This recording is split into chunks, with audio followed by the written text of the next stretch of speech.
नमस्कार, मी धनश्री. निवडणुकीच्या महासंग्राम या विशेष कार्यक्रमात आपल्या सर्वांचे स्वागत. पनवेल महानगरपालिकेच्या निवडणुका जवळ आल्या आहेत. जसजशा निवडणुका जवळ येत आहेत तसतसा उमेदवारांच्या प्रचाराला वेग आलाय. याच पार्श्वभूमीवर आपण सध्या आलेलो आहोत प्रभाग क्रमांक 9 मध्ये. प्रभाग क्रमांक 9 मधील उमेदवारांच्या प्रचाराला देखील वेग आलाय. कालच आमदार प्रशांत ठाकूर यांच्या पत्नी देखील इथे उपस्थित होत्या प्रचाराला. एकंदरीत आपण जर पाहिलं तर उमेदवारांकडून मतदार राजा म्हणजे जनतेचे नेमके प्रश्न काय आहेत, कोणत्या विकासाच्या मुद्द्यावर ती लोक खेळणार आहेत, त्याचबरोबर जर बघायला गेलं तर येथील प्रभाग क्रमांक 9 मधील नेमके समस्या काय आहेत, विकासाचा अजेंडा काय आहे, हे आपण थेट उमेदवारांकडून जाणून घेणार आहोत. उमेदवारांशी बातचीत करणार आहोत. काय सांगाल, तुमचं नाव काय आणि तुमची ओळख करून? नमस्कार, मी महादेव जोमामध्ये अ मधून अनुसूचित जमात मधून मी प्रभाग 9 मधून आज उमेदवार म्हणून उभा आहे. तुमचं नाव आणि तुमची ओळख? नमस्कार, मी ॲडव्होकेट प्रतिभा सुभाष भोईर प्रभाग क्रमांक 9 ब मधून निवडणूक लढवित आहे. तुमचं नाव आणि तुमची ओळख करून? नमस्कार, मी दमयंती भोईर प्रभाग क्रमांक 9 क मधून निवडणूक लढवित आहे. तुमचं नाव आणि? नमस्कार, माझं नाव शशिकांत श्रीनिवास शेळके, प्रभाग 9 मधून द मधून निवडणूक लढवत आहे. उमेदवारांची ओळख देखील झालेली आहे. आता उमेदवार मतदार राजांसमोर कोणकोणत्या समस्या, मतदार राजांच्या कोणकोणत्या समस्या आहेत हे प्रचारादरम्यान जाणून घेत आहेत. पाहूयात नेमक्या काय. साधारणतः प्रचाराला कुठेतरी जोर आलेला आहे. एकंदरीत बघायला गेलं तर घरोघरी प्रचार करताय. काय नेमक्या प्रभाग क्रमांक 9 मध्ये नागरिकांच्या समस्या जाणवतात? प्रभाग 9 मध्ये आज जर बघितलं तर आमदार प्रशांत ठाकूर, रामशेठ ठाकूर साहेब आज यांच्या मार्गदर्शनाखाली आज जो प्रभाग 9 मध्ये भाजपचा आणि महायुतीचा जोर आहे तोच बघून आज विरोधक पूर्ण घाबरून गेलेले आहेत. आणि आज जर आपण बघितला तर आपण आदिवासी वाडी असतील, वाघऱ्याची वाडी, आज तिथे 100 वर्ष 150 वर्षपूर्वी तिथे लाईट नव्हती. तिथं आमदार प्रशांत ठाकूर याच्या मार्गदर्शनाखाली आपण तिथे लाईट आदिवासी लोकांना घेऊन गेलो. आज तिथं शेका पक्ष जिल्हा परिषद पंचायत समिती असताना सुद्धा कधीतरी आदिवासीला कधी दिवा नव्हता पेटला, तिथं आपण दिवस सुद्धा पेटवून दिलेला आहे. अनेक आपण लोकांची कामं, लाईट झाली, टीट लाईट झाली, पूर्ण पाण्याची लाईन झाली, पूर्ण आपण हा आमदार साहेबांच्या नेतृत्वाखालीच पूर्ण काम केलेलं आहे. ताई, बघायला गेलं तर घरोघरी प्रचार करायला जातात. काय वाटतं, प्रभाग क्रमांक 9 मध्ये नेमक्या कोणत्या समस्या आहेत? प्रभाग क्रमांक 9 मध्ये समस्या पाहिल्या तर प्रत्येक ठिकाणी प्रत्येक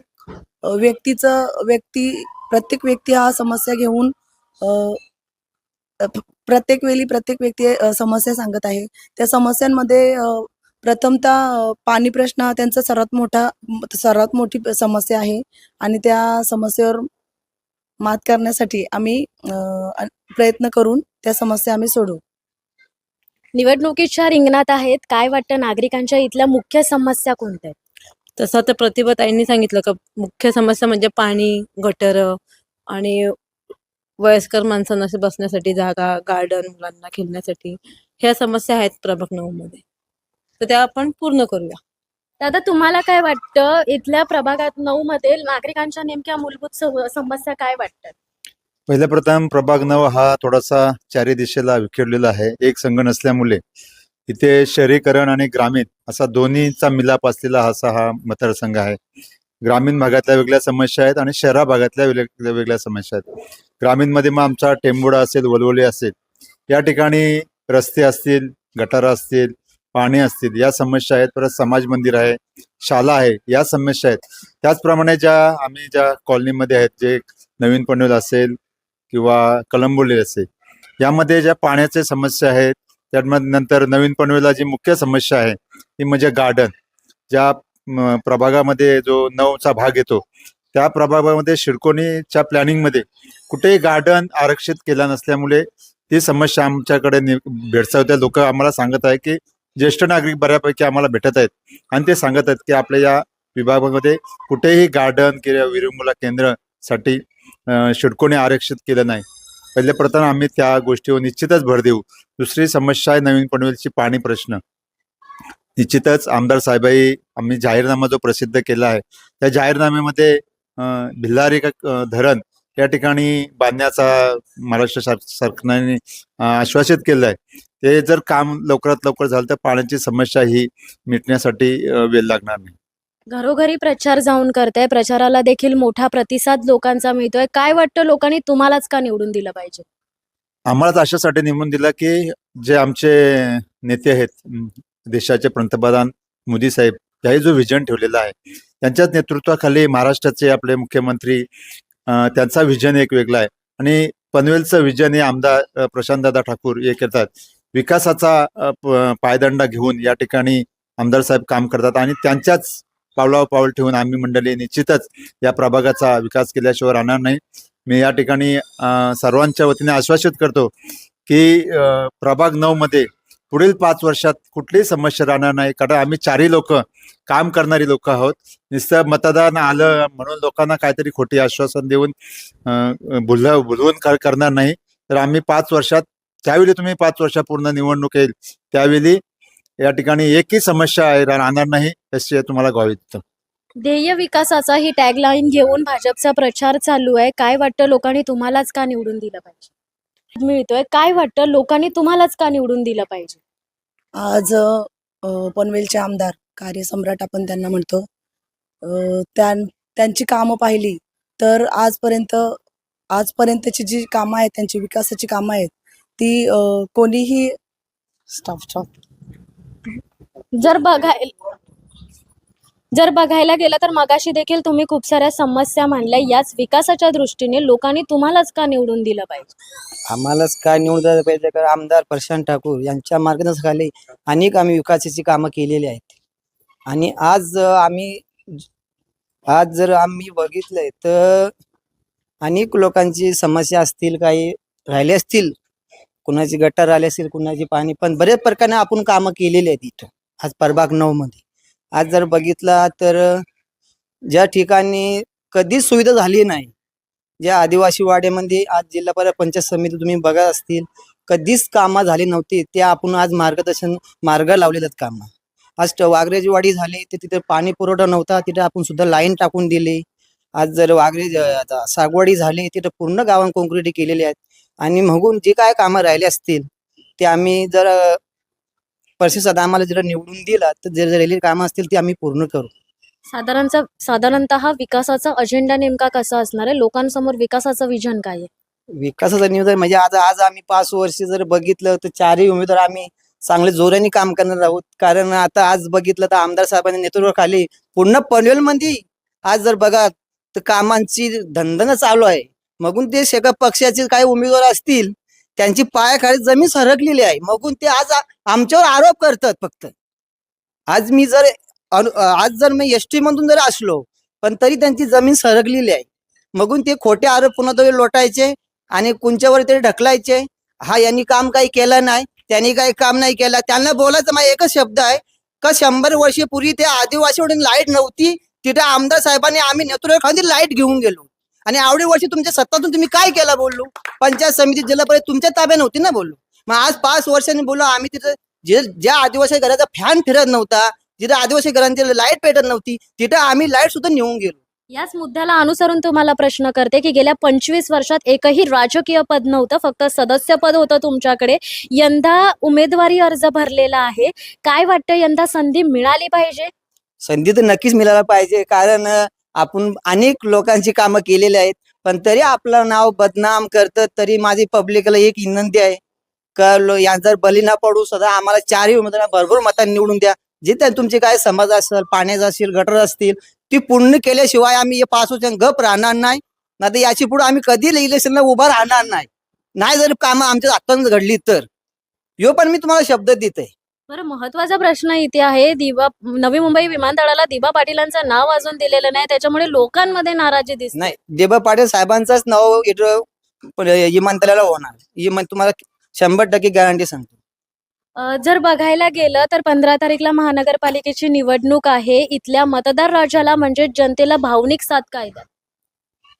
इथल्या मतदार बंधू भगिनींना मी एकच सांगू इच्छिते की 15 तारखेला आम्हाला एक दिवस द्या. पुढची 5 वर्ष आम्ही त्या संधीचं, त्या विकासाचं सोनं करू, एवढं मी निश्चित सांगू इच्छिते. ताई, काय सांगाल लोक प्रचार करायला? विकासाचा नेमका अजेंडा म्हणजेच विकासाचे कोणते मुद्दे घेऊन लोकांसमोर जातात? साधारणतः नेमका इथला विकासाचा अजेंडा काय आहे? विकासाचं तुमच्या विजन काय आहे? आणि हे कोणते मुद्दे घेऊन लोकांसमोर जातात?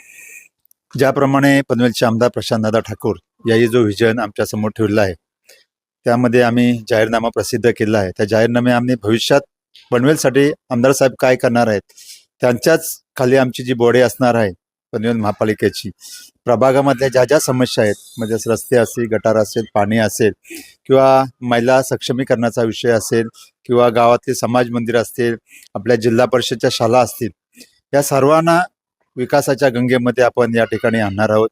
आणि ज्या मूलभूत सुविधा आहेत की तरुण आज आहे त्याला कुठेतरी नोकरीला आपण संधी दिली पाहिजे. महिला सक्षमीकरणासाठी, महिलांसाठी महिला रोजगार किंवा लघु रोजगार कशा प्रकारे आपण उपलब्ध करून देऊ, त्यासाठी आपण एक पर्याय म्हणून आपण सक्षमीकरण केलं पाहिजे. त्यामध्येच आपला प्रभाग पुढे जाऊ शकतो, कारण महिलांच्या हाताला आपण रोजगार निर्माण करून दिला पाहिजे. मतदार राजांना काय आवाहन कराल? मतदार राजाला एवढंच आवाहन करतात की आम्ही काम करणारी मंडळी आहे. प्रशांतदादा ठाकूर यांच्या नेतृत्वाखाली आम्ही काम करणारे आणि समोरचे जे व्यक्ती आहेत फक्त भुलभुलैया आहे, त्यांची काय बोलतात ती नैया डुबलेलीच आहेत आणि 16 तारखेला तर डुबणारच आहेत. परंतु ते आव आणण्याचा प्रयत्न करतात की आम्ही काहीतरी आहेत. असं काही नाही. आमच्या प्रभागामध्ये तर अशी परिस्थिती आहे की एक उमेदवार प्रकाश म्हात्रे म्हणून आहे, तो स्वतःसाठी एक मत मागण्याचा काम करतो. 3 उमेदवारांचा त्याला तो विचार करीत नाही. पण आमच्या इथे तसा भेदभाव काही नाही. आम्ही चारही एकत्र फिरतो. आम्ही कुठेही आजपर्यंत एक व्यक्ती जाऊन प्रचार केला नाही. आम्ही चारीच्या चारही जण एकत्र जाऊन प्रचार करतो आणि पॅनलसाठी आम्ही मतदान करतो. म्हणून विजय आमचाच आहे. मतदार राजांना काय आवाहन कराल? 15 तारखेला निवडणूक आहे. मी मतदार राजांना असं आवाहन करते की तुम्ही 15 तारखेला मला एक संधी द्या. त्या संधीचा पुढच्या 5 वर्षात मी सोनं करून दाखवते. एकंदरीत आपण जर पाहिलं तर उमेदवारांशी देखील आपण बातचीत केली आहे. मात्र पनवेलचे आमदार प्रशांतदादा ठाकूर यांच्या मार्गदर्शनाखाली तसेच प्रभुअण्णा भोईर यांच्या नेतृत्वाखाली या पॅनलची सध्या निवडणूक होणार आहे. आपल्यासोबत प्रभुअण्णा भोईर आहेत बातचीत करण्यासाठी. दादा, काय सांगाल? काल आमदार प्रशांतदादा ठाकूर यांच्या पत्नी देखील प्रचार रॅलीला उपस्थित होत्या. यानंतर देखील कोणते मोठे नेते इथे उपस्थित राहणार आहेत का प्रचार रॅलीला किंवा रोड शोला? रोड शोला सन्माननीय आमचे सर्वांचे लाडके प्रशांतदादा ठाकूर साहेब राहणारच आहेत. म्हणजे प्रशांतदादांच्या ज्या मिसेस त्या आल्या होत्या, तर खरं सांगायचं म्हणजे BJP पक्षाचा जो आमच्या सर्व म्हणजे पूर्ण पनवेलच्या महानगरपालिकेचे जेवढे उमेदवार आहेत त्यांना असं मार्गदर्शन आहे का तुम्ही काळजीने काम करा, कुठे चुकता ते आम्हाला दाखवा. आता भले आता आमचे उमेदवार 4 आहेत, ते म्हणजे असं तुम्ही बोलता का माझ्यावर म्हणजे कुठली जिम्मेदारी दिलेली आहे किंवा मी ती बघतोय, ती म्हणजे प्रत्येक कारभाराने प्रत्येकाने जिम्मेदारी दिली. 9 नंबर वार्डचा मी आहे, बघून माझ्या गावचा उमेदवार आहे, बघून माझ्यावरती साहेबांनी जिम्मेदारी दिलेली आहे आणि 100% ती मी पार पडतो. पण भले माझे उमेदवार कमी बोलत असतील, त्यांना जास्त बोलायचं नाही, पण त्यांना काम करत जास्त त्यांच्या अंगामध्ये ताकद आहे. सर्व लोक बघतात, आमचे म्हणजे अपोजिट मध्ये उभे तेही बघतात. कारण की आज समजा धन्वंती निलेश भोईर हिचा 3 तारखेलाच त्यांचा जो उमेदवार होता त्यांनी मागे घेतलेली आहे, पण ती कुठे थांबली नाही. ती त्याच पद्धतीने प्रचार करतो, तसाच प्रचार करतो का मी कुठे नाही, माझ्या समोर माझे 4 उमेदवार तसे मी आहे. मग त्या पद्धतीने जर आमचे 4 उमेदवार काम करतात तर आमच्या 4 उमेदवारांचा विजय आहे. माध्यम प्रतिनिधी म्हणून आम्ही देखील तुमची प्रचार रॅली कव्हर केली होती. प्रचार रॅलीला नागरिकांचा मोठा प्रतिसाद होता. हा प्रतिसाद पाहता ही विजयाची रॅलीच निश्चित करता का? हो ना, बघा ना, अख्खा देशामध्ये राज्यामध्ये जर आज मोदीजींची हवाच आहे हे सर्वांना माहीतच आहे. आणि देवेंद्र भाऊ तर ते सर्व महिलांना सांभाळतातच. किती महिलांना आता आरक्षण, किती महिला नगरसेवकसाठी उभे आहेत, हा पहिला कधी असा जास्त घडलेला बघितला नाही आपण ना. आता मला 2-4 म्हणजे काय ते विषय आहेत, मुद्दे म्हणजे काय, आता काही लोक प्रॉपर्टी टॅक्सची जे म्हणजे दिशाभूल करतात. पण आम्हाला माहिती आहे, समजा आता केंद्रामध्ये सरकार आमची आहे, राज्यामध्ये सरकार आमची आहे, आणि आता 100% सगळ्यांना माहिती आहे की महानगरपालिका पण आमचीच लागणार आहे. मग घरपट्टीचा प्रश्न कोण सोल्व्ह करेल तुम्ही समजून घ्या. मग घरपट्टीचा प्रश्न हे आमचे उमेदवार सोल्व्ह करणार आहेत. मग आमच्या उमेदवारांची दिशाभूल करायच्यापेक्षा तुम्ही तुमचा काम करा. आम्ही आमच्या ज्या हद्दीमध्ये जेवढी गावं लागतात जी आमच्या 4 उमेदवारांच्या ती त्यांचे प्रॉपर्टी टॅक्स झाला किंवा अजून काय समस्या झाली जसं गार्डन झाले, रोड झाले, काय झाले, तर त्याही त्यांच्या समस्या फक्त जाऊन सांगायच्या आहेत आमदार साहेबांना आणि आमदार साहेब ते प्रश्न सॉल्व्ह करणार आहेत. फक्त एवढंच आहे. आता विरोधकांना जास्त टीका केली तरच ते दृष्टिकोनाने वाईट बघतील ना आमच्या उमेदवारांना. मग ते टीका करतात. टीका करणाऱ्याला कधी बोलतो ना, निधकाचं घर असावं शेजारी, तर निधक समजा शेजारी असला शेवटी विजय सत्याचा होतो, तसा आमचा विजय होणार. ज्या अर्थी विरोधकाचा मुद्दा काढलात, विरोधकांकडून टीका टिप्पणी होते की दिबा पाटीलांचं नाव नवी मुंबई विमानतळाला देणार असं सांगण्यात आलं होतं, पण आमची दिशाभूल झाली आहे. दिशाभूल ते का करतात माहिती का? पहिला तुम्ही म्हणजे जर मागे गेले तर मागे म्हणजे काय प्रकरण घडलंय ते तुम्हाला पत्रकार मंडळी सर्वांना माहितीच आहे. पण जर समजा एवढे मोठे नेते आमचे एवढं मोठं स्टेटमेंट देतात, एवढं काही बोलतात, मुख्यमंत्री बोलले आहेत, देशाचे प्रधानमंत्री बोलले आहेत, आमचे एवढे आमदार सर्व बोलतात, तर मग आम्हाला चिंता कशाला? आम्हाला माहिती दिबा पाटील साहेबांचं नाव लागणार का? आम्ही पण भूमिपुत्रच आहेत. आम्हाला का नको आहे का नाव नाही लागला पाहिजे असं थोडं होणार आहे? नाव लागणारच आणि 100% खात्री आहे. कारण की आम्हाला का खात्री आहे? आम्ही लोक का गप्प बसतो? आम्हाला आमचे काम करणं नाही, ते आमच्या पाठीशी भक्कम आहे. ते बोलतातच का नाव लागल्याशिवाय गप्प बसणारच नाही. फक्त विरोधकांना बोलायचं ते बोलू दे, आम्ही नाव लावल्याशिवाय गप्प बसणारच नाही. बघायला गेलं तर गेल्या 25 वर्षात गावात एकही राजकीय पद नव्हतं. यंदा पालिकेची निवडणूक लागली. पॅनलचे 4ही उमेदवार देखील सज्ज आहेत. याकडे कसं पाहताय? 4 उमेदवार सज्ज आहेत. आमच्या गावाला जो खरा अंगाचा म्हणजे जो म्हणजे जणू उमेदवारीचा काही यंदा दिवाळीचा सण आलाय असं ग्रामस्थांना वाटतंय. असं तुम्ही बघता एवढे गाववाले दुटीने एक मुठीने निघले आहेत. हे खरंच की आमच्या गावाला काहीतरी म्हणजे मोठे शेटणी म्हणजे माननीय लोकनेते रामशेठ ठाकूर साहेबांनी आपल्या सर्वांचे लाडके आमदार प्रशांतदादांनी दिलेला आहे. तर आम्हाला आमच्या गावामध्ये एक जिद्द पेटलेली आहे का 4 उमेदवार निवडून आलो तरच आमचा उमेदवार निवडून येईल. बघून आम्ही त्या पद्धतीने काम करतो आणि आमचे 4 उमेदवार निवडून येणारच.